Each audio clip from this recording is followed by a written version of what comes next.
How one family secret turned a funeral into a full-blown confession. Buckle up, because this is a wild ride. It all started with my grandpa's funeral last summer in a small town in upstate New York, a place where everyone knows your business before you do. I thought I was just going to say goodbye to a man I loved, maybe shed a few tears, and head back to my life in Buffalo. Instead, I walked into a family secret so tangled it turned a somber day into something straight out of a Coen Brothers movie, complete with shady characters, whispered accusations, and a mystery that's still keeping me up at night. My grandpa, Arthur, was the kind of guy who could charm a room with a single story about fishing or fix a tractor with a wrench and some duct tape. He was 78, tough as nails, and had lived in the same creaky farmhouse his whole life. When he passed from a heart attack in July, it hit hard. My dad, his only son, was a wreck, and my mom was trying to hold it together while organizing the funeral. I'm an only child, 29, working a dead-end IT job, and I figured my role was to show up, look sad, and help carry the casket. Simple, right? Wrong. The funeral was set for a Saturday at St. Mary's, the local Catholic church. The whole town showed up. Old farmers in their best flannel, neighbors with casseroles, even the mayor who hadn't spoken to Grandpa in years after some feud over a land deal. The church was packed, the air thick with incense and grief. I sat in the front pew with my parents, my dad's eyes red, my mom clutching a rosary. The priest was droning on about eternal rest when I noticed something off. A woman in the back, maybe in her 60s, dressed in a black veil like she'd stepped out of a 1940s noir film. She wasn't crying, just staring at the casket, her hands folded so tight her knuckles were white. I didn't recognize her,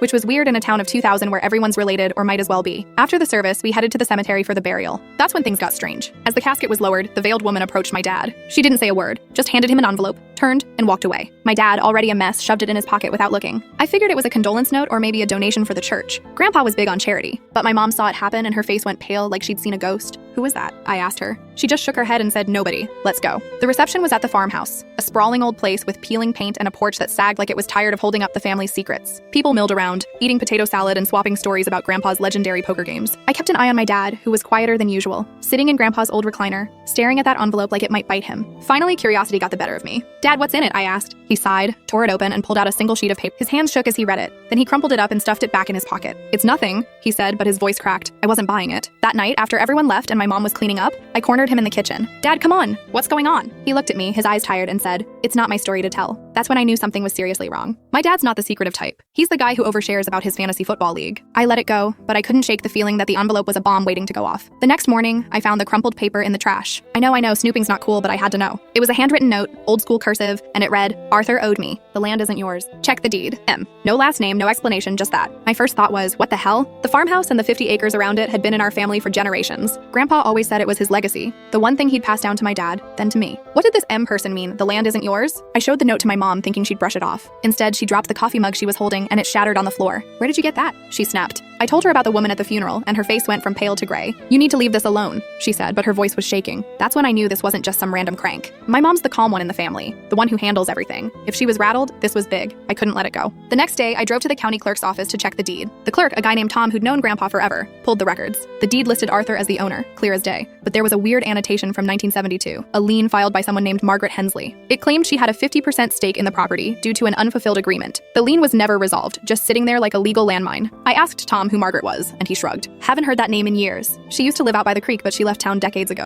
Margaret M. It had to be her. But what was her deal with Grandpa? And why was she showing up now, after he was gone? I went back to the farmhouse and started digging through Grandpa's stuff. His office was a mess. Boxes of old receipts, fishing magazines, and a locked metal box I'd never seen before. I'm not proud of it, but I pried it open with a screwdriver. Inside were letters, dozens of them, yellowed and tied with twine. They were all from Margaret, dated from 1968 to 1972. I started reading, and my stomach dropped. The letters weren't just friendly notes. They were love letters, passionate, desperate ones. Margaret wrote about meeting Grandpa in secret, about dreams of running away together, about a promise he'd made. One letter, dated June 1971, mentioned a pregnancy. You said you'd take care of us, Arthur. Don't make me beg. The last letter from 1972 was different, angry, bitter. You chose her. You chose that life. But you can't erase me. I'll make sure you don't. Her, my grandma Ellen, who died when I was a kid. Grandpa never remarried, always said she was his one and only. But these letters told a different story. Margaret wasn't just some fling. She was someone Grandpa had loved, maybe even planned a life with. And a kid? Did I have an aunt or uncle out there? Was that what the lien was about? I confronted my dad that night. He was out in the barn, tinkering with Grandpa's old tractor. I showed him the letters and he didn't even look surprised. I knew about her, he said quietly.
bombshell.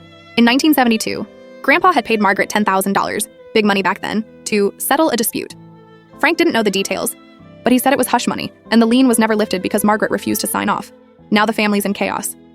My dad's talking to a lawyer about the lien, which could force us to sell the land to pay Margaret off. My mom's furious, saying Grandpa's past shouldn't ruin our future. And me? I'm stuck wondering if there's more to this. Was there really a baby, or was Margaret lying? Did Grandpa pay her off to cover up a kid, or just to make her go away?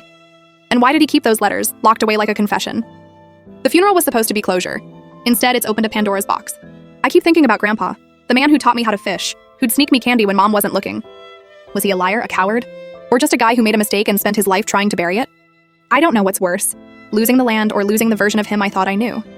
Thanks for all the comments and DMs. A few of you suggested I get a DNA test to see if there's a secret sibling out there. I'm considering it, but part of me doesn't want to know.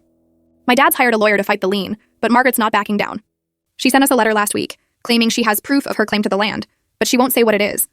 My mom thinks she's bluffing, but I'm not so sure. I'll post another update if anything new comes up. For now, I'm just trying to wrap my head around how one envelope turned my family upside down. TL. DR. My grandpa's funeral revealed a secret love affair, a mysterious lien on our family land, and a possible lost sibling. Now we're fighting to keep our legacy while unraveling a decades-old mystery.